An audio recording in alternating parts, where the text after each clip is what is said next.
हाँ जी, ऋषि एकेडमी के इस ऑनलाइन प्लेटफॉर्म पर एक बार आप सभी का स्वागत, मोस्ट वेलकम। जैसा कि 7 दिसंबर को आपका राष्ट्रीय मिलिट्री स्कूल का एग्जाम होना है और उस एग्जाम को ध्यान में रखते हुए अगले बचे हुए दिनों में 15 क्लासेस यानी 50 वीडियोज आपके सामने मैं लेके आऊँगा, जिसमें साल भर के करंट अफेयर्स के मोस्ट इंपॉर्टेंट क्वेश्चंस, उसके अलावा बहुत महत्वपूर्ण वो फैक्ट अपन डिस्कस करेंगे जो हर साल एग्जाम के अंदर आते हैं। राष्ट्रीय मिलिट्री स्कूल की बात करें चाहे अपन सैनिक स्कूल की बात करें, वो क्वेश्चंस बार बार आते हैं उस टॉपिक से उठ के। उन सारे टॉपिक्स अपन उस 15 क्लास के अंदर डिस्कस करेंगे। तो आप सभी बच्चों को ईमानदारी से वो सारी 15 क्लास अटेंड करनी है, अच्छे से नोट्स तैयार करने हैं और उनको बार बार रिवाइज करना है। आप एग्जाम के टाइम देखेंगे कि उस बहुत सारे क्वेश्चंस जो आपको एग्जाम हॉल के अंदर मिलेंगे वो इन्हीं वीडियो में से मिलेंगे। ठीक है, तो आपके लिए ये जो वीडियो है वो रामबाण साबित होने वाला है। तो इसके लिए आपको इन वीडियो का अच्छे से नोट्स तैयार करने हैं और बार बार इनको रिवाइज करना है जितने दिन भी आपके पास में बचे हुए। ठीक है, तो आज अपन डिस्कस करेंगे 2025 के जनवरी और फरवरी मंथ के जो करंट अफेयर्स है उसके बारे में। 2025 के जनवरी और फरवरी मंथ का जो करंट अफेयर्स है उसके बारे में डिस्कस करेंगे। उसके अलावा जो टॉपिक उनसे रिलेटेड है, जिनसे क्वेश्चन आते हैं, उनके बारे में अपन भी डिस्कस करेंगे। जैसे आज अपना पहला फैक्ट है स्वच्छ सर्वेक्षण पुरस्कार। विच स्टेट रिसीव्ड द स्वच्छ सर्वेक्षण अवार्ड 2023? क्या कहता है क्वेश्चन अपने को? फैक्ट क्या कह रहा है बेटा कि 2023 का स्वच्छ सर्वेक्षण पुरस्कार कौन से स्टेट को मिला था? तो वो अपना स्टेट था महाराष्ट्र। कौन सा स्टेट था? महाराष्ट्र। यानी 2023 के अंदर 2023 के अंदर सबसे स्वच्छ क्लीन स्टेट कौन सा था? महाराष्ट्र था। अगर बात करें सिटी की, अपन से क्वेश्चन स्टेट का नाम पूछ के अगर सिटी का पूछे कि कौन सी सिटी को अवार्ड मिला था, तो वह सिटी थी अपनी सूरत, जो कहां पे स्थित है? गुजरात जो स्टेट है उसके अंदर स्थित है। ठीक है, तो ये आपको ध्यान रखना है। फैक्ट सेकंड अपने क्या कहता है?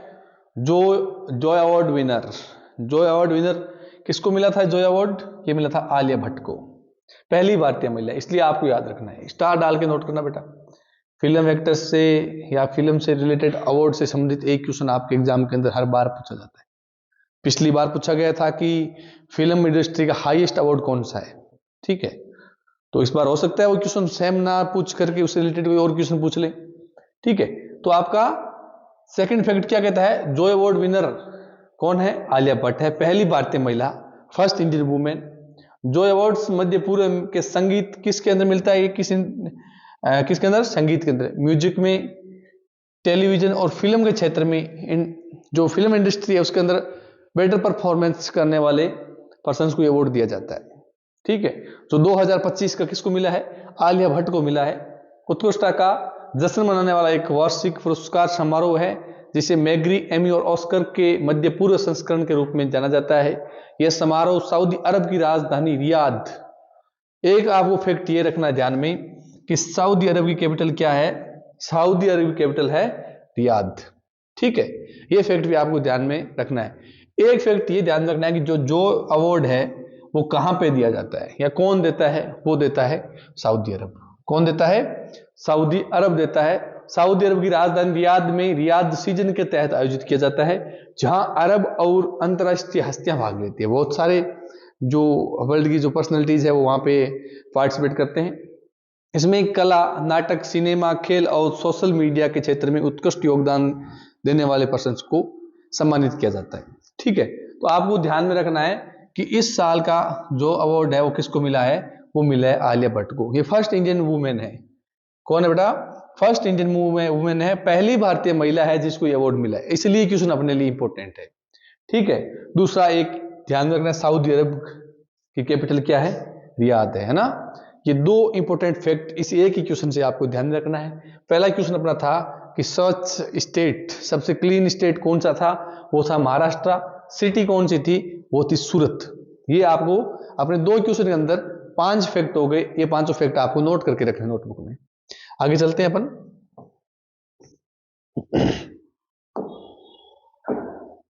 हाँ, 2024 में इंडियन सिविल का हाईएस्ट अवार्ड कौन सा बेटा? भारत रत्न, भारत का सबसे बड़ा पुरस्कार, जो 5 बड़े लोगों को मिला था, 5 नामी हस्तियां थी उनको मिला था। उसमें फर्स्ट पे थे कर्पूरी ठाकुर, सेकंड पर थे लाल कृष्ण आडवाणी, थर्ड पे थे पीवी नरसिम्हा राव, फोर्थ पे थे चौधरी चरण सिंह और MS स्वामीनाथन, जो ग्रीन रेवोल्यूशन की फादर के नाम से जाना जाता है, हरित क्रांति के जनक के रूप में जाना जाता है किसको?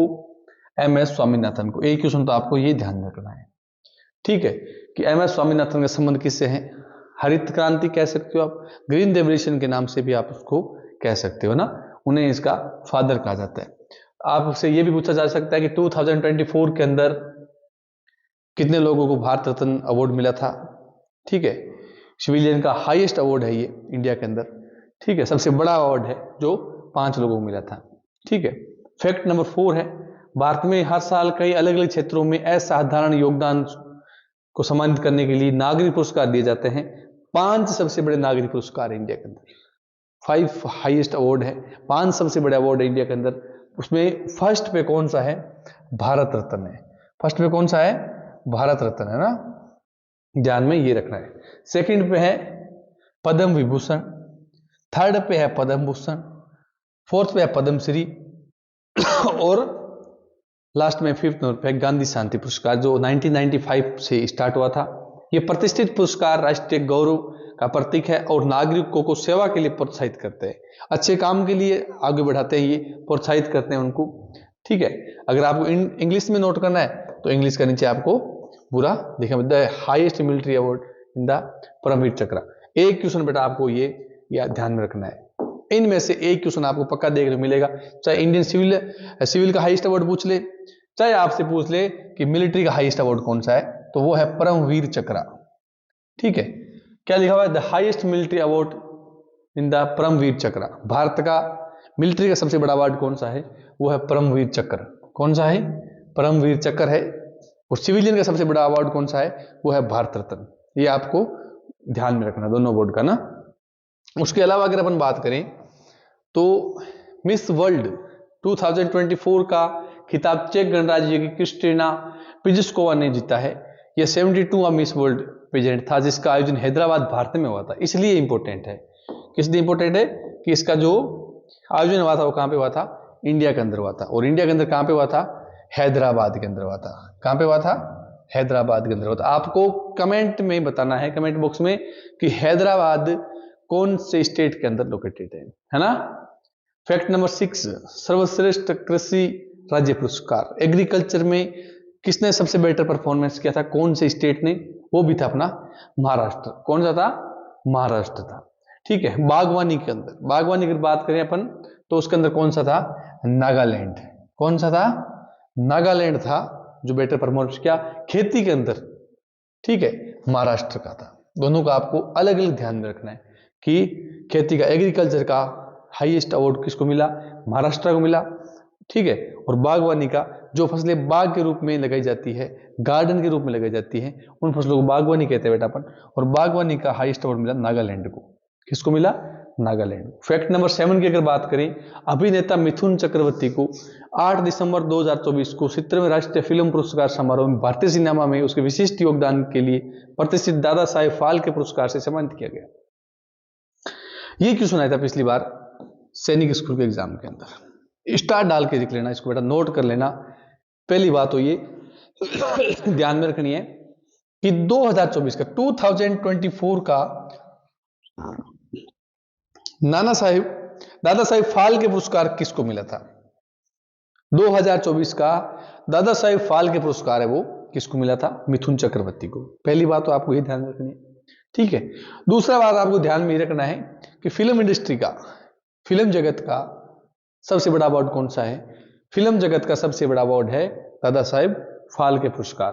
दादा साहेब फाल्के पुरस्कार है, फिल्म इंडस्ट्री का सबसे बड़ा अवार्ड है। अपन सिविलियन का हाईएस्ट अवार्ड पढ़ चुके हैं भारत रत्न, मिलिट्री का हाईएस्ट अवार्ड अपन पढ़ चुके हैं, और अब अपन फिल्म इंडस्ट्री का हाईएस्ट अवार्ड है वो आपसे बता चुका हूं मैं, आप अपन पढ़ चुके हैं। इसको आप नोट करके रखेंगे, याद रखना। एक क्वेश्चन आपको 100% में से देखने को मिलेगा। फिल्म जगत का सबसे बड़ा पुरस्कार है दादा साहेब पुरस्कार। इसको आप अच्छे से नोट करें और बराबर रिवाइज करते रहें।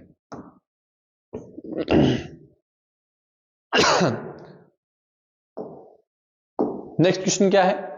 समुद्र पर बना भारत का पहला कांच का पुल, कांच का बना हुआ ब्रिज, भारत का पहला, तमिलनाडु कन्याकुमारी बनाया गया था। कहां पे बनाया गया बेटा? तमिलनाडु के कन्याकुमारी में। ठीक है, आपको कमेंट बॉक्स में बताना है कि कन्याकुमारी क्यों फेमस है, किस चीज के लिए कन्याकुमारी फेमस है ना?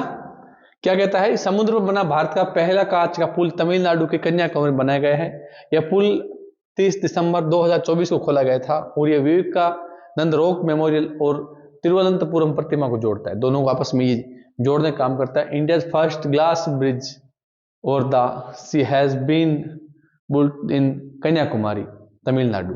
कहां पे बनाया गया है? कन्याकुमारी तमिलनाडु के अंदर बनाया गया है। जो किसका है बेटा? ग्लास का बना हुआ है। किसका बना हुआ है? ग्लास का ब्रिज है। इंडिया का पहला ब्रिज है जो ग्लास का बना हुआ है, इसलिए इंपोर्टेंट है ना।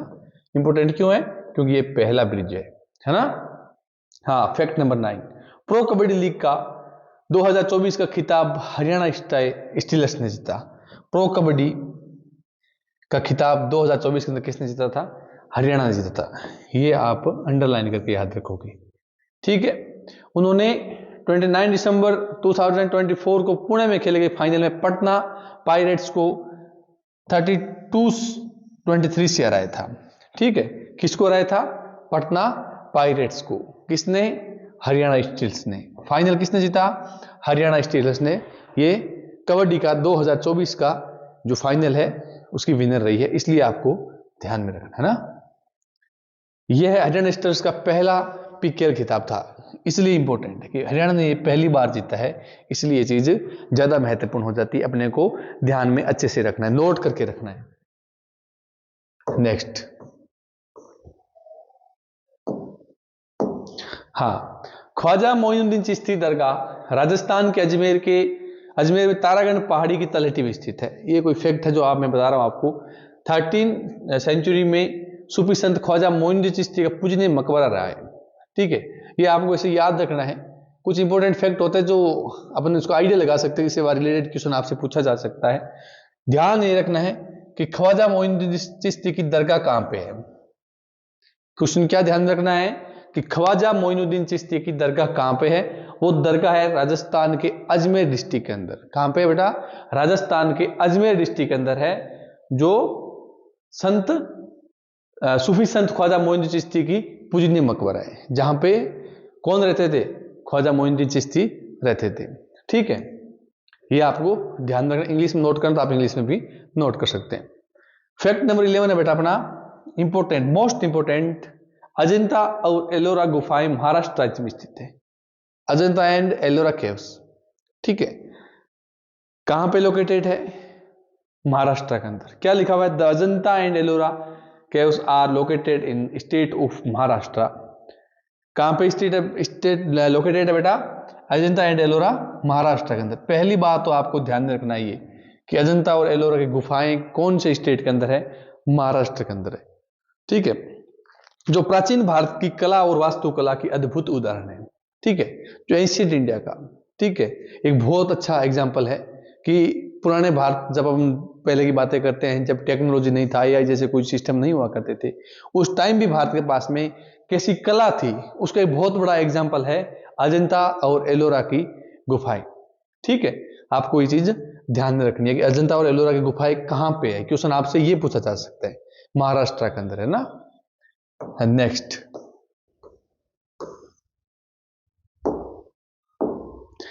पी नारायणन को भारतीय अंतरिक्ष अनुसंधान संगठन इसरो का 11वां अध्यक्ष नियुक्त किया गया है। चेयरमैन बनाया गया इनको, प्रेसिडेंट बनाया गया इनको। ध्यान में क्या रखोगे कि इसरो के प्रेसिडेंट या अध्यक्ष कौन है? कौन है बेटा? पी नारायणन। कौन है? पी नारायणन। क्वेश्चन क्या आ सकता है कि इसरो के प्रेसिडेंट कौन है? क्वेश्चन आपसे ही पूछा जा सकता है। या इसरो के जो भारतीय अंतरिक्ष अनुसंधान संगठन है, ठीक है, उसके चेयरमैन कौन है? आपसे क्वेश्चन ये पूछा जा सकता है। आंसर आपको याद रखना है अच्छे से, पी नारायणन। कौन है? पी नारायणन। उन्हें ये एस सोमनाथन का स्थान लिया। उससे पहले कौन थे? एस सोमनाथ थे। उनकी जगह कौन बना है? पी नारायण बना है। और 14 जनवरी 2025 को पदभार ग्रहण किया वी नारायण कोरेट, और अंतरिक्ष यान प्राणोदन के विशेषज्ञता रखने वाले एक अनुभवी वैज्ञानिक है, एक्सपीरियंस वैज्ञानिक है, एक्सपीरियंस वाले, ठीक है। उनका चेयरमैन बनाया गया है। किसका? इसरो का। ध्यान रखने वाली बात है बेटा, बहुत मोस्ट इंपोर्टेंट फैक्ट है ये, तो आपको नोट करके रखना है। इंग्लिश में नोट करना चाहो तो आपको नीचे दिया हुआ पूरा, आप वीडियो को रोक करके नोट कर सकते हैं, वीडियो के साथ साथ में भी आप इसको नोट कर सकते हैं। हाँ, नेक्स्ट क्या है? नेक्स्ट फैक्ट क्या कहता है? राष्ट्रीय पराक्रम दिवस हर साल 23 जनवरी को मनाया जाता है। Rashtriya Parakram Diwas is celebrate every year on January 23, ठीक है। The birth anniversary of Netaji Subhash Chandra Bose, this day is celebrated to remember has indomitable courage Kargil, है ना।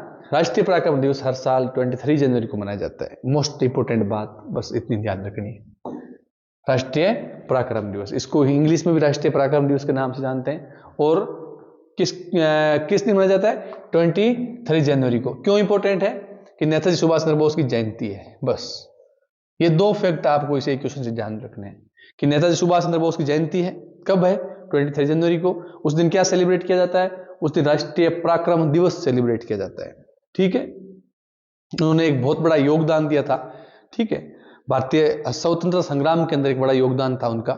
इस वजह से उस दिन को यादगार बनाने के लिए, नेताजी को एक यादगार बनाने के लिए, उनके योगदान को हमेशा हमेशा के लिए जिंदा रखने के लिए ये 23 जनवरी को राष्ट्रीय पराक्रम दिवस सेलिब्रेट किया जाता है, ठीक है।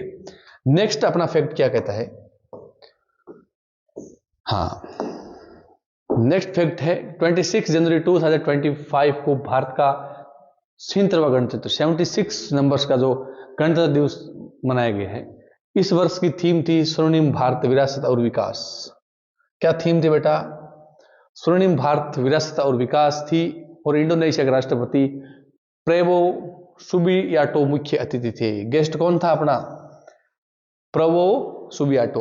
अंडरलाइन करके मोस्ट इंपोर्टेंट फैक्ट है, आपको नोट करके ध्यान रखना है। एक तो ध्यान में ये रखना है कि जो 26 जनवरी 2025 को जो रिपब्लिक डे सेलिब्रेट किया गया था वो कौन से नंबर का था? वो था 76 नंबर का। क्या लिखा हुआ है? India 76 republic day was celebrated 26 January 2025। This year themes was golden India heritage and growth, ठीक है। And Indonesian president Prabowo Subianto was is chief guest. Chief guest कौन थे? इंडोनेशिया के प्रेसिडेंट थे। दोनों बातें ध्यान में रखनी है। आपसे क्वेश्चन ये पूछा जा सकता है कि इंडोनेशिया के प्रेसिडेंट कौन है, या क्वेश्चन आपसे ये पूछा जा सकता है कि इंडोनेशिया की कैपिटल क्या है। इंडोनेशिया कैपिटल है जकार्ता, ठीक है। आपको वो भी ध्यान में रखना है ना। फैक्ट नंबर 15, फैक्ट नंबर 15 क्या कहता है? ऑस्ट्रेलियन ओपन का संबंध टेनिस खेल से है। एक बात तो ध्यान में रखना है, the Australian open is associated with the sport of tennis. It is one of the foremost prestigious tennis tournaments in the world. क्या कहता है क्वेश्चन कि ऑस्ट्रेलियन ओपन का संबंध किस खेल से है? टेनिस से। पहला क्वेश्चन तो आपको ध्यान में ये रखना है क्योंकि इसमें स्पोर्ट्स का और वो स्पोर्ट्स किस से रिलेटेड है, ठीक है, वो भी क्वेश्चन आपसे पूछे जाते हैं। तो आपको ध्यान रखना है कि ऑस्ट्रेलियन जो ओपन जो टूर्नामेंट है उसका संबंध टेनिस से है। ये दुनिया के 4 सबसे प्रतिष्ठित टूर्नामेंट, टेनिस टूर्नामेंट में से एक है, जिसे ग्रैंड स्लैम भी कहा जाता है। किसके नाम से जानते हैं? ग्रैंड स्लैम के नाम से भी जानते हैं। ये हर साल जनवरी में मेलबर्न, जो कहाँ पे स्थित है? ऑस्ट्रेलिया के अंदर स्थित है, आयोजित किया जाता है। हर साल कहाँ पे होता है? ये ऑस्ट्रेलिया के अंदर होता है। क्वेश्चन आपसे ये पूछा जा सकता है कि मेलबर्न जो सिटी है वो कहाँ पे है, तो आपको बताना है ऑस्ट्रेलिया। क्वेश्चन आपसे ये पूछा जा सकता है कि ऑस्ट्रेलिया की राजधानी क्या है, कैपिटल क्या है, तो वो आपको ध्यान में रखना है कि कैनबरा है। क्या है? कैनबरा है ना। और ऑस्ट्रेलियन ओपन का संबंध किससे है? क्वेश्चन आपसे ये भी पूछा जा सकता है। तो ये तीनों क्वेश्चन आप इस एक फैक्ट से ध्यान में रखोगे ना। हाँ, अपना नेक्स्ट फैक्ट है हाँ, fact number 16, the ICC men's test cricket of the year is an annual award Jasprit Bumrah. ICC का क्या लिखा हुआ बेटा? ICC men test cricketer, test cricket के अंदर आईसीसी का बेस्ट अवार्ड किसको मिला था? वो मिला बेटा जसप्रीत बुमराह का। जसप्रीत बुमराह का संबंध किस देश से है? भारत से है। ठीक है, तो आपको ये चीज ध्यान में रखनी है। फैक्ट नंबर फर्स्ट, उत्तराखंड सम्मान नागरिक संहिता लागू करने वाला भारत का पहला राज्य बना। Uttarakhand is the first state in India is employment a uniform civil code. ध्यान में रखना है बेटा, यूनिफॉर्म सिविल कोड लागू करने वाला भारत का पहला स्टेट कौन सा है? वो है उत्तराखंड। महत्वपूर्ण फैक्ट है, मोस्ट इंपोर्टेंट फैक्ट है, याद रखना है स्टार डाल के। ठीक है, समान नागरिक संहिता, सब नागरिक एक समान है। जो कहां के निवासी है? उत्तराखंड के निवासी है। किसी तरह का भेदभाव नहीं है, किसी तरह का आरक्षण नहीं है, सारे एक जैसे हैं। ये रूल किसने लागू किया है? ये रूल लागू किया है उत्तराखंड गवर्नमेंट ने, है ना। हाँ, और दूसरा फैक्ट क्या ध्यान रखोगे कि उत्तराखंड के सीएम कौन है? पुष्कर सिंह धामी। कौन है बेटा? उत्तराखंड के सीएम पुष्कर सिंह धामी है। उत्तराखंड के क्या है? सीएम है। पुष्कर सिंह धामी के नेतृत्व में राज्य सरकार ने 2024 में यह कानून पारित किया, जिसका उद्देश्य सभी नागरिकों के लिए विवाह, तलाक, उत्तराधिकार और विरासत जैसे मामलों में समान कानून सुनिश्चित करना है, यानी सबको इक्वल रखने का है। ठीक है, जो यूनिफॉर्म सिविल कोड जो लागू हुआ है उसका उद्देश्य क्या है कि सारे एक जैसे हैं, किसी भी फील्ड के अंदर किसी को स्पेशल कैटेगरी के अंदर नहीं रखा हुआ है, सारे नागरिकों को एक समान रखा गया है। हाँ, नेक्स्ट फैक्ट क्या है अपना? फैक्ट नंबर 18, हाल ही में ओडिशा वॉरियर्स ने प्रथम महिला हॉकी इंडिया लीग का खिताब जीता। पहली बार जो इंडिया के अंदर हॉकी लीग हुई थी, जैसे क्रिकेट का आईपीएल होता है, ठीक है, कबड्डी का होता है, वैसे हॉकी का पहली बार ये टूर्नामेंट हुआ। और उसको कौन जीता? उसने जीता ओडिशा। तो इसलिए अपने मोस्ट इंपोर्टेंट है ये। पहली बार जो भी चीज होती है उसे रिलेटेड क्वेश्चन आने की संभावनाएं बहुत ज्यादा होती है सैनिक स्कूल और मिलिट्री स्कूल एग्जाम के अंदर। ठीक है, तो आपको ये ध्यान में रखना है। ओडिशा वॉरियर्स ने ये जो अवार्ड था वो जीता है। किसके अंदर? हॉकी के अंदर। खेलो इंडिया प्रथम महिला हॉकी इंडिया लीग का। ठीक है, प्रथम महिला हॉकी इंडिया लीग का खिताब किसने जीता था? ये जीता बेटा ओडिशा वॉरियर्स ने। कबड्डी का अपन बात कर चुके हैं। ठीक है, हॉकी का आपको ध्यान में रखना है। कबड्डी का किसने जीता था? हरियाणा स्टेट्स ने। ठीक है, और हॉकी का किसने जीता है? ओडिशा वॉरियर्स ने। ठीक है, नेक्स्ट अपना फैक्ट है, नेक्स्ट फैक्ट अपना गानोबा जतरा का संबंध नाग देवता गानव पूजा से है। और ये गौड़ जनजाति के सेमराम गोत्र का एक महत्वपूर्ण आदिवासी त्योहार है। यह तेलंगाना के आदिलाबाद जिले में आयोजित होता है और भारत का दूसरा सबसे बड़ा आदिवासी समारोह माना जाता है। ध्यान में क्या रखोगे? ध्यान रखोगे नागोबा जतरा क्या है? नागोबा जतरा क्या है? नाग देवता है, वहां के जो कम्युनिटी जो लोग हैं, और ये गौड़ जनजाति, गौड़ ट्राइबल्स के जो लोग हैं वो इसको सेलिब्रेट करते हैं। किसको? गानोबा जतरा को। कौन से ट्राइबल्स? गौड़ ट्राइबल्स। ठीक है, महत्वपूर्ण आदिवासी फेस्टिवल है, एक ट्राइबल्स फेस्टिवल है। ये तेलंगाना के आदिलाबाद, ये जो नागोबा जतरा जो फेस्टिवल है कहां पे सेलिब्रेट किया जाता है? तेलंगाना के अंदर। कहां पे किया जाता है? तेलंगाना के आदिलाबाद जो डिस्ट्रिक्ट में आयोजित होता है, और भारत का दूसरा सबसे बड़ा सेकंड हाईएस्ट ये फेस्टिवल है। किसका? ट्राइबल्स का। आपको ध्यान रखना ना। नेक्स्ट,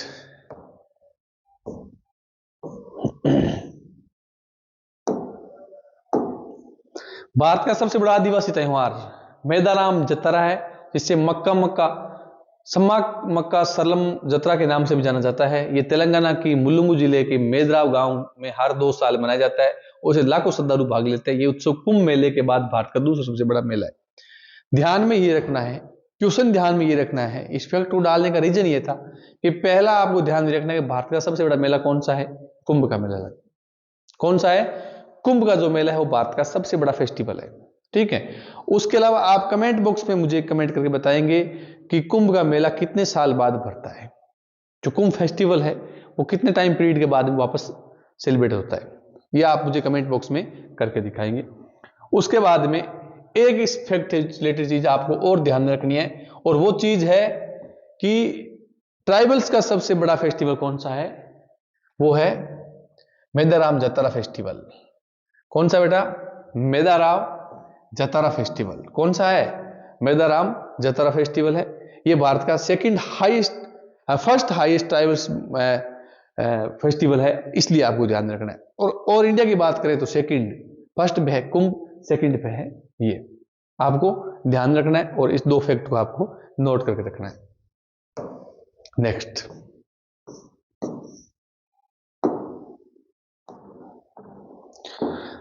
असम की दूसरी राजधानी तौर पर डिब्रूगढ़ को विकसित किया जाएगा। असम की सेकंड कैपिटल किसे बनाई जाएगी? आपको ध्यान में इसलिए रखना है कि एक आध क्वेश्चन कई बार आपसे स्टेट कैपिटल का पूछा जाता है और उस स्टेट के बारे में पूछा जाता है जिसके अंदर कुछ मूवमेंट होता है, कोई हलचल होती है, उसका क्वेश्चन आपसे पूछा जाता है। यह है कि असम की सेकंड कैपिटल किसको विकसित किया जा रहा है? डिब्रूगढ़। आप मुझे कमेंट बॉक्स में बताएंगे अभी जो डिब्रूगढ़ से पहले असम की कैपिटल क्या थी, आपको कमेंट बॉक्स में मुझे बताना है ना।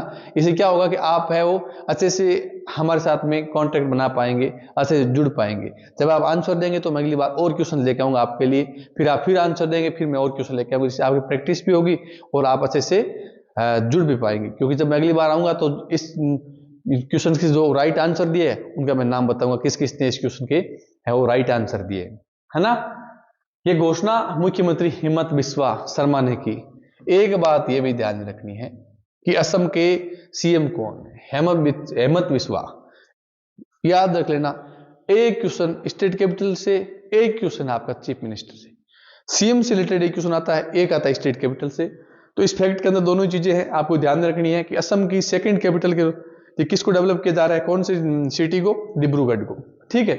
और वहां के सीएम कौन है बेटा? असम के हेमंत बिस्वा, वो असम के सीएम है। अगले 3 वर्षों के भीतर डिब्रूगढ़ जिला मुख्यालय को इस उद्देश्य के लिए विकसित किया जाएगा, यानी अगले 3 साल तक इसमें काम प्रोसेस चलेगा, उसके बाद में उसको जिला मुख्यालय यानी उसकी राजधानी के तौर पे, इसको कैपिटल के तौर पे आगे कर दिया जाएगा। Fact number 22, fact number 22, Bharat के संविधान के तहत सर्वोच्च न्यायालय की स्थापना 26 जनवरी 1950 हुई थी।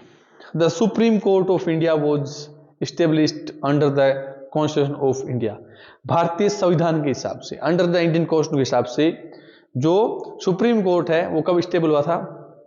When it come into force on January 26, 1950। कब फोर्स के अंदर आया था? जनवरी 6, 1950 को यह फोर्स के अंदर। कौन? सुप्रीम कोर्ट, ठीक है, हुआ था।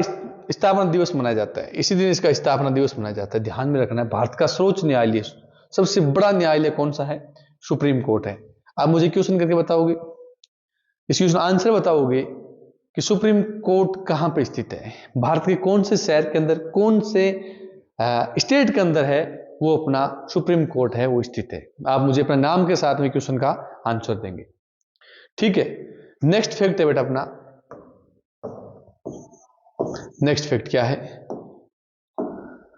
विश्व हिंदी दिवस हर साल 10 जनवरी को मनाया जाता है। 10 जनवरी को हर साल विश्व हिंदी दिवस सेलिब्रेट किया जाता है। ध्यान रखना है, मोस्ट इंपोर्टेंट है। एक आपके इंपोर्टेंट डे से भी रिलेटेड क्वेश्चन पूछ लिया जाता है, ठीक है। आर्मी डे, नेवी डे या हिंदी दिवस कब सेलिब्रेट करते हैं? यह दिन पहली बार 2006 में मनाया गया था, यानी 2006 के अंदर यह पहली बार सेलिब्रेट हुआ था। ये 1975 के नागपुर में हुए पहले विश्व हिंदी सम्मेलन की स्मृति में, नागपुर के अंदर। अब मुझे आप बताओगे नागपुर कहां पे स्थित है, ठीक है, और नागपुर क्यों फेमस है? नागपुर है वो क्यों फेमस है? जो बच्चा अपने नाम के साथ मुझे इसका आंसर देगा उसका नाम मैं कल वीडियो के अंदर बताऊंगा, किसने राइट आंसर दिया, किसने रॉन्ग आंसर दिया। नागपुर क्यों फेमस है इसका आप सटीक आंसर देंगे, ठीक है। 1975 में नागपुर के अंदर एक अधिवेशन होता है, सम्मेलन होता है, ठीक है, एक मीट होती है। उसको याद रखने के लिए हर साल 10 जनवरी को विश्व हिंदी दिवस सेलिब्रेट किया जाता है, ठीक है। इस दिवस का उद्देश्य विश्व स्तर पर हिंदी भाषा को बढ़ावा देना और उसकी वैश्विक पहचान को मजबूत करना है। इसका उद्देश्य क्या है कि वर्ल्ड लेवल पे हिंदी भाषा को बढ़ाना है, मजबूत करना है, ठीक है, और उसकी वैश्विक पहचान को मजबूत करना। लोगों के बीच में ये बोली हमेशा बोलते रहे, हर कोई ऐसे जुड़े, इस चीज को बढ़ावा देने के लिए हर साल 10 जनवरी को क्या सेलिब्रेट किया जाता है? विश्व हिंदी दिवस, वर्ल्ड हिंदी डे, ठीक है। World Hindi day is celebrate every year on जनवरी 10, ठीक है। अगला फैक्ट है अपना, नेक्स्ट फैक्ट क्या है? राष्ट्रीय युवा दिवस, national youth day is celebrated every year on 12 जनवरी। हर साल 12 जनवरी को राष्ट्रीय युवा दिवस सेलिब्रेट किया जाता है। यह दिन आध्यात्मिक नेता और दार्शनिक स्वामी विवेकानंद की जयंती के उपलक्ष्य में सेलिब्रेट किया जाता है। ध्यान आपको इसके अंदर 2 क्वेश्चन का रखना है। पहला क्वेश्चन ये कि विश्व युवा दिवस, नेशनल यूथ डे कब सेलिब्रेट किया जाता है? वो 12 जनवरी को सेलिब्रेट किया जाता है। This day is celebrate to commemorate the birth anniversary of spiritual leader and philosopher Swami Vivekananda. किसकी याद में? स्वामी विवेकानंद की। ठीक है, उनकी एनिवर्सरी है, उस दिन इसको सेलिब्रेट किया जाता है। ठीक है। फैक्ट 25, भारतीय सेना दिवस, Indian army day. Double star डाल के नोट करना बेटा, क्वेश्चन आ सकते हैं आपसे। ये भारतीय सेना दिवस हर साल 15 जनवरी को सेलिब्रेट किया जाता है। क्या लिखा हुआ? Indian army day is celebrate every year on 15 जनवरी। हर साल 15 जनवरी को भारतीय सेना दिवस सेलिब्रेट किया जाता है। आपको याद रखना है इसको ना। नेक्स्ट क्वेश्चन,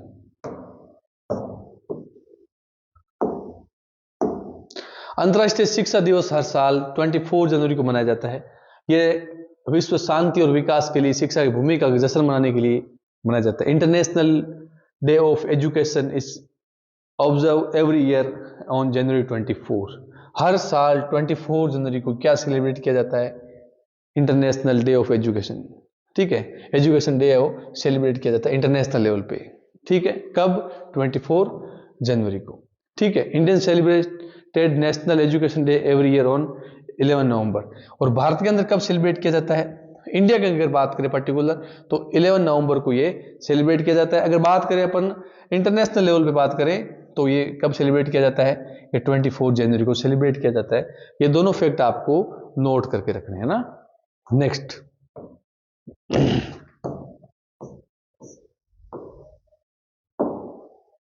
नेक्स्ट फैक्ट क्या कहता है?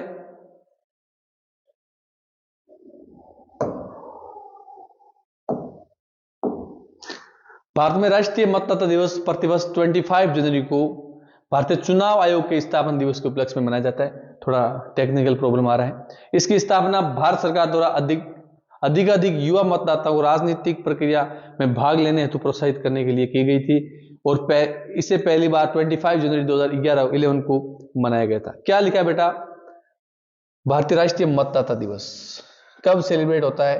25 जनवरी को। क्या लिखा हुआ है? National voters day celebrate annually in India on 25 जनवरी। बस यही आपको ध्यान में रखना है। इतनी ही लाइन आपको ध्यान में रखनी है ना, कि जो नेशनल वोटर्स डे कब सेलिब्रेट किया जाता है? वो किया जाता है 25 जनवरी को। नेक्स्ट, हाँ, नेक्स्ट फैक्ट 28 क्या कहता है? राष्ट्रीय पर्यटन दिवस, national tourism day is celebrated every year on January 25। Most important बेटा, बहुत महत्वपूर्ण फैक्ट है ये, याद रखना है आपको। National tourism day is celebrated every year on जनवरी 25। हर साल 25 जनवरी को क्या सेलिब्रेट होता है? वो होता है नेशनल टूरिज्म डे। क्या होता है? राष्ट्रीय पर्यटन दिवस। ठीक है, बहुत महत्वपूर्ण है, इसको ध्यान में रखना है आपको। इस दिन को देश में पर्यटन को बढ़ावा देने के लिए, टूरिज्म को डेवलप करने के लिए, उससे इसके महत्व के बारे में जागरूकता फैलाने के उद्देश्य से मनाया जाता है। ठीक है, स्टार डाल के नोट करना है। नेक्स्ट फैक्ट अपना क्या है? अंतर्राष्ट्रीय मातृभाषा दिवस, international mother's language day is celebrated every year on February 21। यहां तक आपको नोट करना है पूरा बेटा, बहुत महत्वपूर्ण फैक्ट है ये। ठीक है, हर साल every year international mother's language day, आपकी मातृभाषा दिवस सेलिब्रेट किया जाता है। उस दिन मातृभाषा यानी जो लोकल लैंग्वेज है हर कंट्री की, उसको डेवलप करने के लिए इस दिन मातृभाषा सेलिब्रेट किया जाता है। मातृभाषा लैंग्वेज डे सेलिब्रेट होता है और वो डेट है फरवरी 21 फरवरी को। ठीक है, अंतर्राष्ट्रीय मातृभाषा दिवस है, वो सेलिब्रेट होता है। स्टार डाल के नोट करना है, याद रखना है, बहुत महत्वपूर्ण क्वेश्चन है। ठीक है, जिसका उद्देश्य भाषाई और सांस्कृतिक विविधता के साथ साथ बहुभाषावाद को बढ़ावा देना है, यानी भाषाओं को आगे बढ़ाने के लिए इस डे को सेलिब्रेट किया जाता है। नेक्स्ट,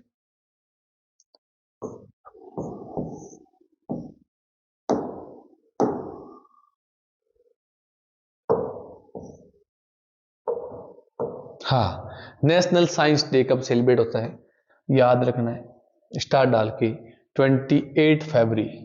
कब होता है, 28 फरवरी को होता है। इंटरनेशनल वुमेन्स डे 8 मार्च। इंटरनेशनल वुमेन्स डे वो 8 मार्च को सेलिब्रेट किया जाता है। नेशनल साइंस डे वो 28 फरवरी को, क्वेश्चन रिपीट हो गया थोड़ा, ठीक है। नेशनल साइंस डे 28 फरवरी और इंटरनेशनल वुमेन्स डे वो 8 मार्च। मोस्ट इंपोर्टेंट क्वेश्चन है बेटा, याद रखना इसको। इंटरनेशनल वुमेन्स डे कब सेलिब्रेट होता है।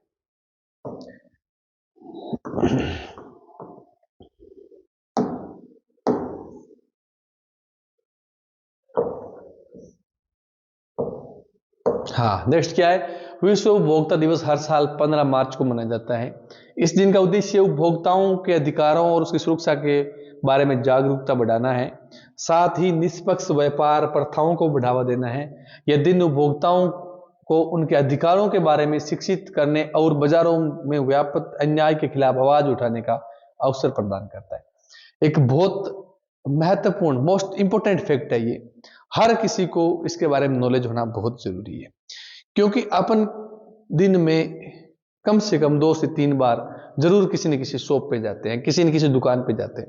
अगर अपन दिन में 2 से 3 बार किसी शॉप पे जाते हैं और अपने को ये पता नहीं है कि अपना क्या राइट है, क्या अधिकार है दुकान पर जाने का, और दुकानदार का अपने प्रति कैसा रवैया रहना चाहिए, क्या उसकी रिस्पॉन्सिबिलिटी है, जब अपने को इसके बारे में नॉलेज रहता है तो अपन अगर अपने साथ में अन्याय होता है या अपने साथ में ठगने जैसा कुछ होता है तो अपन उसके बारे में आवाज उठा सकते हैं।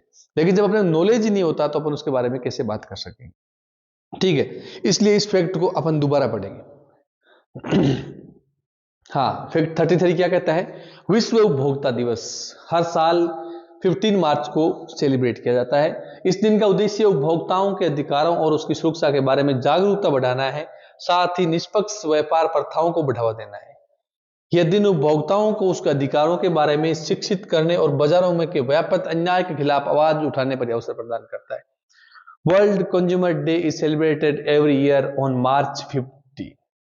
हर साल 15 मार्च को कौन सा डे सेलिब्रेट किया जाता है, सिर्फ every year on March 15, consumer day यानी उपभोक्ता दिवस हर साल 15 मार्च को सेलिब्रेट किया जाता है।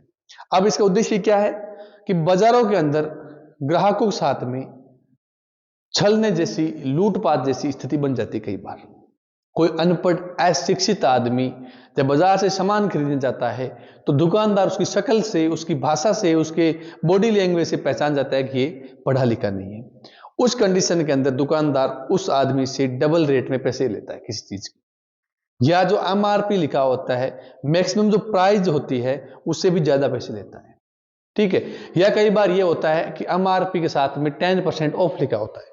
तो उस कंडीशन में जब वो आदमी पढ़ा लिखा नहीं है, उसको नॉलेज नहीं है, तो पढ़ नहीं पाता, और उस कंडीशन का फायदा उठा करके दुकानदार वो 10% जो ऑफ लिखा होता है वो उसको ऑफ ही कर देता है, यानी उसको कोई किसी तरीके का बेनिफिट नहीं देता।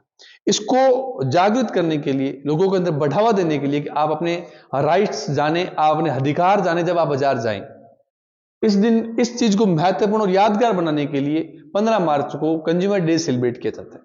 पहली बात तो ये। दूसरी बात ये है, जब भी आप बाजार जाएं, कोई भी चीज खरीदे, उसमें 2 चीजें सबसे पहले देखें। एक जो सबसे पहली चीज होती है वो होती है एक्सपायरी डेट। किसी भी चीज को खरीदने से पहले उस चीज की आप एक्सपायरी डेट जरूर चेक करें, चाहे कितना भी दुकानदार आपका खास आदमी हो, मित्र हो, रिश्तेदार हो, चाहे कोई भी हो, लेकिन आप उस चीज को परचेज करने से पहले एक्सपायरी डेट को देख करके खरीदे। पहला रूल ये कहता है बाजार का।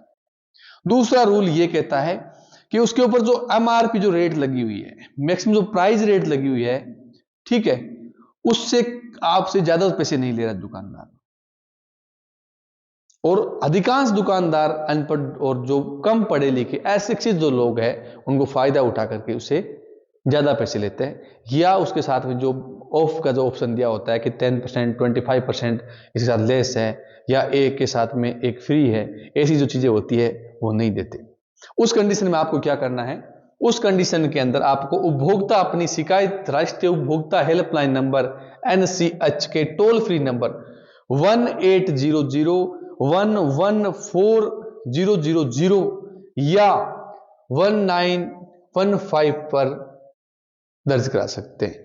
महत्वपूर्ण बात है, याद रखना है, इस चीज को सेव करके रखना है इस वीडियो को। जब भी बाजार जाएं आपको ये नंबर पता होने चाहिए। कोई भी दुकान से आप चीज खरीदें आपको टोल फ्री हेल्पलाइन नंबर पता होने चाहिए, नहीं तो आपके फोन के अंदर डायल होने चाहिए, सेव किए होने चाहिए। ठीक है, कोई भी दुकानदार अगर आपके साथ में ऐसा करता है कि आपको लगता है मेरे साथ में गलत हो रहा है, उस कंडीशन के साथ में आप इस नंबर पे कॉल करके उसके खिलाफ कंप्लेन करा सकते हैं। लेकिन उससे पहले आपके पास में सबूत होना चाहिए, एविडेंस होना चाहिए कि आप सच तो बोल रहे हैं। या तो आप पास में वीडियो होना चाहिए या कुछ ऐसा प्रूफ होना चाहिए, बिल होना चाहिए जिसके अंदर उसकी रेट लिखी हो और जीएसटी बिल हो, यानी दुकान का ओरिजिनल बिल होना चाहिए। ठीक है, दर्ज करा सकते हैं। इसके अलावा व्हाट्सएप के माध्यम से भी शिकायत दर्ज की जा सकती है। ठीक है, अगर आप कॉल ना करके इन नंबरों पे व्हाट्सएप पे भी कंप्लेन करेंगे तो भी उस दुकानदार के खिलाफ कंप्लेन हो जाएगी और दुकान का जो लाइसेंस है वो रद्द हो जाएगा। अभी अपने इस टाइम के अंदर इस एरिया में जो राजस्थान का जो एरिया उसके अंदर जो कोल्ड ड्रिंक आया करती थी, एग्जाम्पल के लिए अगर अपन बात करें तो जो माउंटेन ड्यू की जो बोतल आया करती थी तो 100 रुपीज की आती थी, 100 रुपए। लेकिन अभी लास्ट टाइम के अंदर जब गर्मियों का लास्ट टाइम आया उस टाइम में उसकी रेट है वो कंपनी ने हटा करके 90 रुपीज कर दिया। लेकिन जो दुकानदार थे वो उस रेट में ही बेच रहे थे चीजों को, यानी वो जो 90 रुपीज होने के बाद भी उसको 100 रुपीज के अंदर वो सेल कर रहे थे। तो उस कंडीशन के अंदर अगर दुकानदार आपके सामने बहस करता है तो आपके पास में ये नंबर सेव होना चाहिए 1800114000 या 1915, और आप उस दुकानदार के खिलाफ एक सबूत के साथ में, एक एफिडेंट के साथ में कंप्लेन दर्ज करा सकते हैं और अगले 24 आवर्स के अंदर उस दुकानदार पे कार्रवाई हो जाएगी, जिससे आपका भी अधिकार बचा रहेगा और दुकानदार को भी अपनी औकात है वो समझ आ जाएगी। ठीक है, तो ये महत्वपूर्ण फैक्ट है। हालांकि इसे क्वेश्चन आपके नहीं आए लेकिन आपको ध्यान में रहना चाहिए कि अपना अधिकार क्या है। ठीक है,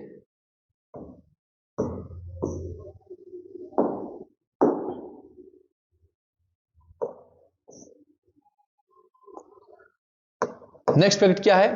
विश्व जल दिवस जो 1993 से हर साल 22 मार्च को सेलिब्रेट किया जाता है। वर्ल्ड वाटर डे कब सेलिब्रेट किया जाता है? 22 मार्च को। कब शुरू हुआ था? 1993 के अंदर ये शुरुआत था। संयुक्त राष्ट्र द्वारा समर्थित एक वैश्विक पहल है जिसका उद्देश्य हमारे ग्रह के लिए मीठे पानी की महत्व और दुनिया भर में इसकी कमी से निपटने की आवश्यकता पर प्रकाश डालना है। संयुक्त राष्ट्र द्वारा जो वाटर डे सेलिब्रेट किया जाता है उसका उद्देश्य क्या है कि अपने लिए जो फ्रेश वाटर कितना इंपॉर्टेंट है। ठीक है, उसके बाद लोगों को जागृत करना कि जरूरत के हिसाब से पानी यूज किया जाए, बिना जरूरत के पानी को वेस्ट ना किया जाए। ठीक है, जो फ्रेश वाटर है वो बहुत कम है, 1% के आसपास पूरे अर्थ के अंदर फ्रेश वाटर है। आप मुझे कमेंट बॉक्स में कमेंट करके बताएंगे कि अर्थ पर टोटल कितने % वाटर है, धरती पर टोटल कितने % पानी है और कितने % लैंड है, कितने % जमीन है। आप ये मुझे कमेंट बॉक्स में कमेंट करके बताएंगे। फैक्ट 35 क्या कहता है? विश्व स्वास्थ्य दिवस हर साल 7 अप्रैल को मनाया जाता है। क्या कहता है बेटा? World health day is celebrated every year on 7 अप्रैल। विश्व स्वास्थ्य दिवस हर साल कब सेलिब्रेट किया जाता है? 7 अप्रैल को। 7 अप्रैल को हर साल है वो क्या विश्व स्वास्थ्य दिवस सेलिब्रेट होता है, जो 1948 के विश्व स्वास्थ्य संगठन की स्थापना की वर्षगांठ के उपलक्ष्य में मनाया जाता है। WHO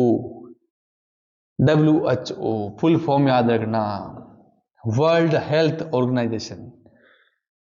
ठीक है, WHO फुल फॉर्म क्या है? World health organisation. ठीक है, आपके लिए एक फैक्ट महत्वपूर्ण ये भी है, the world health organisation WHO headquarters is located in Geneva, Switzerland. Question आया हुआ बेटा कि क्वेश्चन कई बार आपसे पूछा हुआ है कि WHO की फुल फॉर्म क्या है, या आपसे पूछ लेता है कि WHO का हेडक्वार्टर कहां पे है। दोनों क्वेश्चन आ सकते हैं। ध्यान रखना है आपको कि WHO की फुल फॉर्म है वर्ल्ड हेल्थ ऑर्गेनाइजेशन और WHO का हेडक्वार्टर है वो है जिनेवा, स्विट्जरलैंड के अंदर। Okay, next question.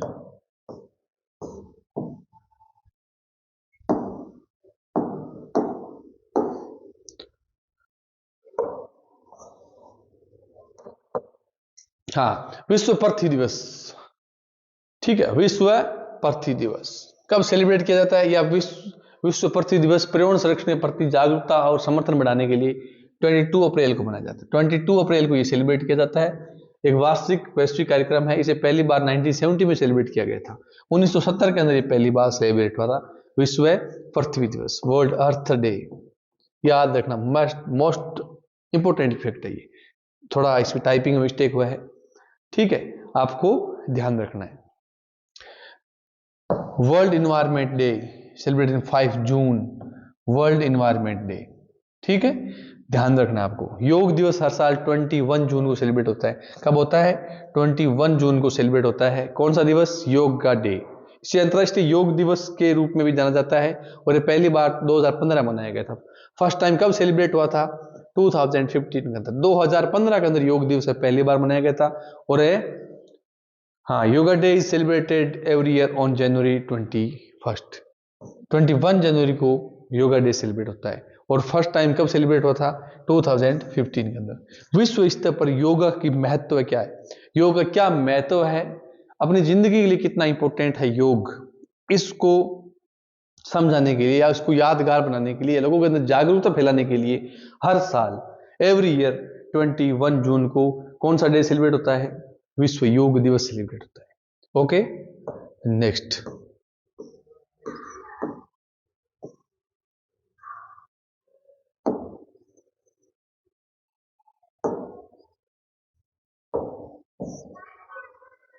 हाँ, वर्ल्ड पॉपुलेशन डे 11 जुलाई, वर्ल्ड पॉपुलेशन डे 11 जुलाई को सेलिब्रेट होता है। ये भी आपको स्टार डाल के ध्यान रखना, याद रखना है।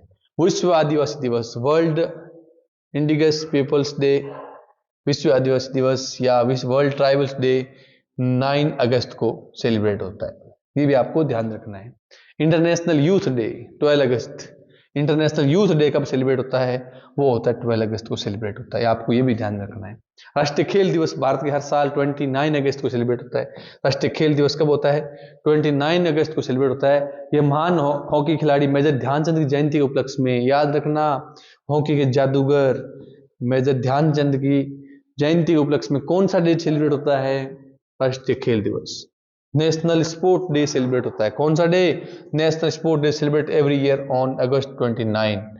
ध्यान में रखना बेटा आपको। National sport day is celebrate होता है। नेशनल स्पोर्ट डे कब? 29 अगस्त को। कब होता है? 29 अगस्त को, है ना। National teachers day in India is celebratedly September 5 सितंबर को नेशनल टीचर्स डे सेलिब्रेट होता है in honor of the birth anniversary of doctor Sarvepalli Radhakrishna. Doctor Sarvepalli Radhakrishna की एनिवर्सरी के उपलक्ष्य में कौन सा डे सेलिब्रेट होता है बेटा? टीचर्स डे सेलिब्रेट होता है, ठीक है। इंडिया के सेकंड प्रेसिडेंट कौन थे? Doctor Sarvepalli Radhakrishna. World teachers day is celebrate annually on October 5 अक्टूबर को ये डे है वो सेलिब्रेट होता है। मोस्ट इंपोर्टेंट फैक्ट है, याद रखना आपको, है ना। Next question.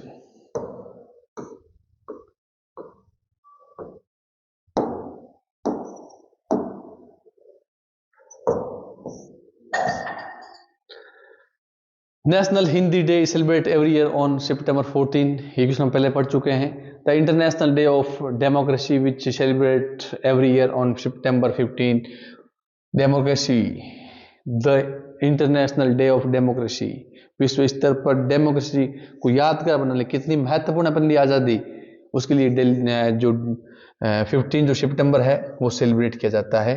किसके रूप में? इंटरनेशनल डेमोक्रेसी डे के रूप में। विश्व शांति दिवस या अंतर्राष्ट्रीय शांति दिवस दुनिया भर में शांति अहिंसा को बढ़ावा देने के लिए प्रतिवर्ष 21 सितंबर को। कब बेटा? 21 सितंबर को, ठीक है। 1981 के संयुक्त राष्ट्र द्वारा स्थापित यह दिवस शांति के आदर्शों को मजबूत करने और अंतर्राष्ट्रीय सहयोग वैश्विक युद्ध विराम के माध्यम से संघर्षों को समाप्त करने के लिए समर्पित है, ठीक है। दुनिया में सभी देश आपस में भाईचारे के साथ में रहे, साथ मिलकर के आगे बढ़े, इसी उद्देश्य से ये डे है वो सेलिब्रेट किया जाता है। कब? 21 सितंबर को।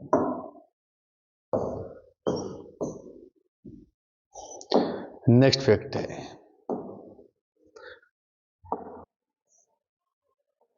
हाँ, वर्ल्ड टूरिज्म डे 27 सितंबर, अपन पहले इसके बारे में पढ़ चुके हैं, ठीक है। International day of the girl child of observed year on October 11। अंतर्राष्ट्रीय बालिका दिवस हर साल 11 अक्टूबर को मनाया जाता है। अंतर्राष्ट्रीय बालिका दिवस कब मनाया जाता है? 11 अक्टूबर। International day of girl child, international level पे लड़कियों के लिए, बालिकाओं के लिए एक डे सेलिब्रेट किया जाता है। वो कब किया जाता है? 11 अक्टूबर को किया जाता है। यूनाइटेड नेशंस डे 24 अक्टूबर। यूनाइटेड नेशन डे कब सेलिब्रेट होता है? 24 अक्टूबर को होता है। Navy day celebrate on 4 December. Most important fact बेटा, बहुत महत्वपूर्ण फैक्ट है, ये ध्यान में रखना है ना। नेवी डे कब सेलिब्रेट होता है?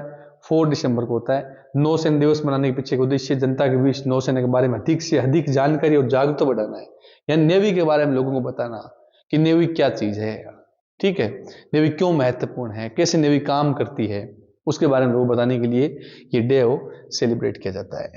नेक्स्ट क्वेश्चन, अंतर्राष्ट्रीय मानवाधिकार दिवस हर साल 10 दिसंबर को मनाया जाता है। यह दिवस 1948 के संयुक्त राष्ट्र महासभा द्वारा मानव अधिकारों के सार्वभौम घोषणा पत्र को अपनाने की याद में मनाया जाता है। इस दिन का उद्देश्य लोगों को मानव अधिकारों के महत्व के बारे में जागरूक करना और उसकी रक्षा के लिए कार्रवाई करने के लिए प्रोत्साहित करता है। International human right day is observed every year on December 10। हर साल 10 दिसंबर को अंतर्राष्ट्रीय मानव अधिकार दिवस से वो सेलिब्रेट किया जाता है, आपको ध्यान में रखना है।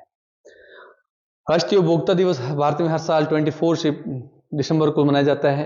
यह दिन उपभोक्ता संरक्षण अधिनियम 1986 के अधिनियम की याद में मनाया जाता है, जिसे 24 सितंबर 1986 को राष्ट्रपति द्वारा अनुमोदित किया गया था।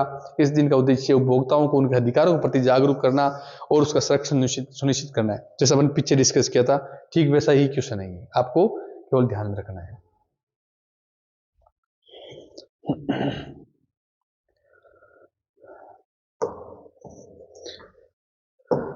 नेक्स्ट क्या है? National farmers day is celebrate every year on December 23। हर साल 23 दिसंबर को नेशनल फार्मर्स डे सेलिब्रेट किया जाता है। The birth anniversary of former prime minister Chaudhary Charan Singh. किसकी एनिवर्सरी पर? चौधरी चरण सिंह, जो भारत के पूर्व प्रधानमंत्री थे, प्राइम मिनिस्टर थे, उनके एनिवर्सरी पर डे ये सेलिब्रेट किया जाता है। कौन सा डे? National farmers day. किसान कौम से प्रेम करने वाले वो प्रधानमंत्री थे, उनकी एनिवर्सरी पर ये डे सेलिब्रेट होता है। Good Governance Day is observed in the India annually on the 25 December, the birth anniversary of former Prime Minister Atal Bihari Vajpayee. Atal Bihari Vajpayee के एनिवर्सरी पर कौन सा डे मनाया जाता है बेटा? गुड गवर्नेंस डे सेलिब्रेट किया जाता है। क्वेश्चन आ सकता है इस बार, ध्यान रखियो, ठीक है। किसके एनिवर्सरी पे? अटल बिहारी वाजपेयी की एनिवर्सरी पे कौन सा डे सेलिब्रेट होता है? गुड गवर्नेंस डे, ठीक है। फैक्ट 55 क्या है? भारत में कुआलालंपुर में दक्षिण अफ्रीका को हराकर आईसीसी महिला अंडर 19 T20 विश्व कप 2025 का खिताब जीता। याद रखना है, महिलाओं का अंडर 19 जो वर्ल्ड कप होता है उसमें किसको हरा करके? साउथ अफ्रीका को हरा करके इंडियन जो महिला है, जो लड़कियां हैं, उन्होंने ये फाइनल जीता है, ठीक है। नेक्स्ट देखिए,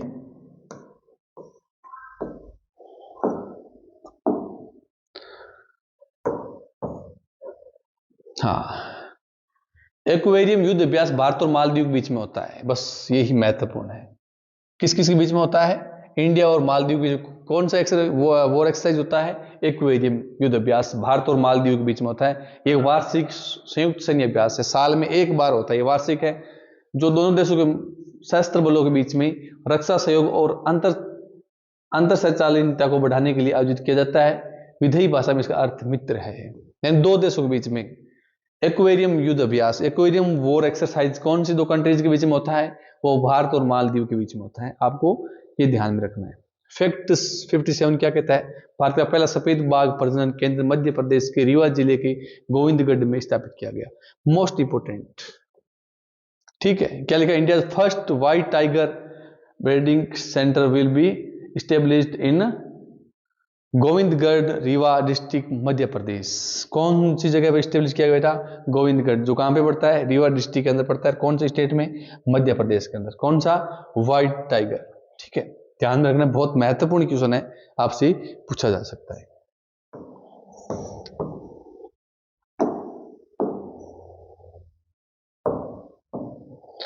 हाँ, नेक्स्ट क्वेश्चन है, साइक्लोन अभ्यास भारत और मिस्र के बीच में होता है। साइक्लोन वॉर एक्सरसाइज कौन कौन सी कंट्रीज के बीच में होता है? इंडिया और मिस्र के बीच में होता है। एक वार्षिक है, साल में एक बार होता है, ये भी आप ध्यान रख लेना, ठीक है। फैक्ट नंबर 59 है, Shikhar Dhawan Sarfraz Ahmed, Shane Watson, and Tim Saudi have been appointed as board brand ambassador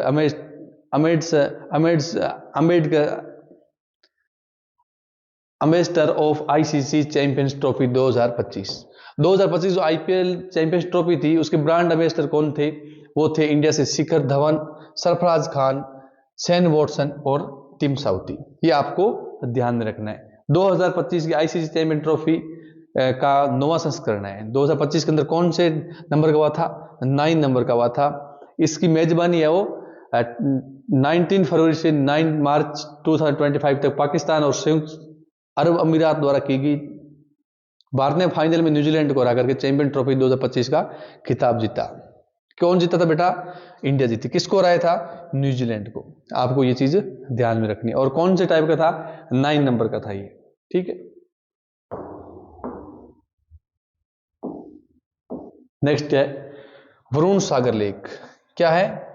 Varun सागर झील किस जिले, वरुण सागर झील जिसे फॉय सागर के नाम से जानते थे। फॉय सागर जो लेक थी वो किसके नाम से जानी जाएगी? वरुण सागर के नाम से जानी जाएगी। ठीक है, भारत के राजस्थान राज्य के अजमेर शहर में स्थित है। क्वेश्चन आपसे ये पूछा जा सकता है कि वरुण सागर लेक कहां पे लोकेटेड है। क्यों कि कई बार आपसे लेक्स के बारे में या रिवर्स के बारे में एक आध क्वेश्चन पूछ लिया जाता है और उसी के बारे में पूछते हैं जिसमें कुछ हलचल हुई, मूवमेंट हुआ हो। ठीक है, पहले ये फॉय सागर के नाम से थी लेकिन इसका नाम चेंज करके क्या हो गया? वरुण सागर हो गया। यह झील ब्रिटिश काल में एक अकाल राहत परियोजना के तहत 1991 से 89 की बनाई गई थी। इसका नाम बदलकर वरुण सागर कर दिया गया है। इसका नाम है वो चेंज कर दिया गया है। और क्या नाम रख दिया गया है? वरुण सागर। किसका? फॉय सागर का। भारत और अमेरिका के बीच में वज्र प्रहार, भारत और फ्रांस के बीच में शक्ति अभ्यास होता है। वॉर एक्सरसाइज होती है भारत और अमेरिका के बीच में वज्र प्रहार। ध्यान रखना, मोस्ट इंपोर्टेंट है, आपसे पूछा जा सकता है। और भारत और फ्रांस के बीच में, इंडिया और फ्रांस के बीच में होता है कौन सा? शक्ति अभ्यास। कौन सा होता है बेटा? शक्ति अभ्यास होता है। किस किस में? भारत और फ्रांस के बीच में और भारत और अमेरिका के बीच में होता है वज्र प्रहार। ठीक है, धर्मगार्जन सैन्य अभ्यास भारत और जापान की सेनाओं के बीच में होता है। धर्मगार्जन कौन कौन सी कंट्री के बीच में? इंडिया और जापान के बीच में। किस किस के बीच में? इंडिया और जापान के बीच में होता है।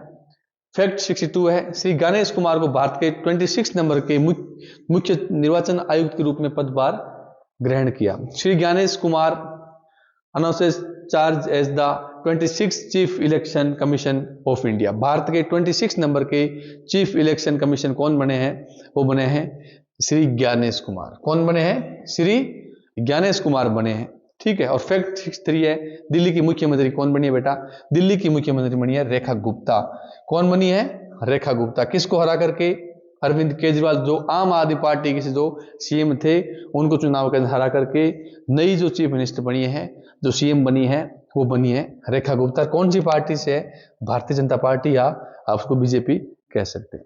आज इस वीडियो के लिए इतने ही अपने मोस्ट इंपोर्टेंट फैक्ट थे।